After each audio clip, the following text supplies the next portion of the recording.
If you want to play YouTube in the background on the POCO X8 Pro and watch some videos, you can do this easily by opening, first of all, the Google Play Store, because we are going to use this method without the YouTube Premium, of course.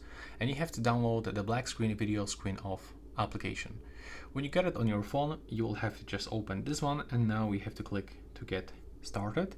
We have to select this one to display over other applications.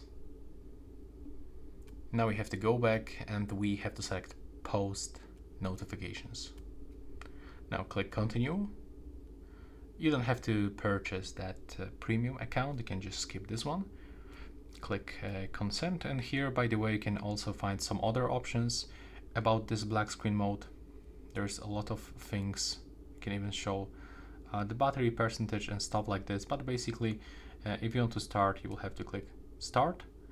And now, as you can see, we will get it when you click on this icon. So we have to just play something in the background, for example this video, and now when you click here, it will turn off your screen, but it will keep this video in the background. When you are gonna unlock your phone like that, you can see that it's still playing in the background. Thanks for watching, hope you find it useful.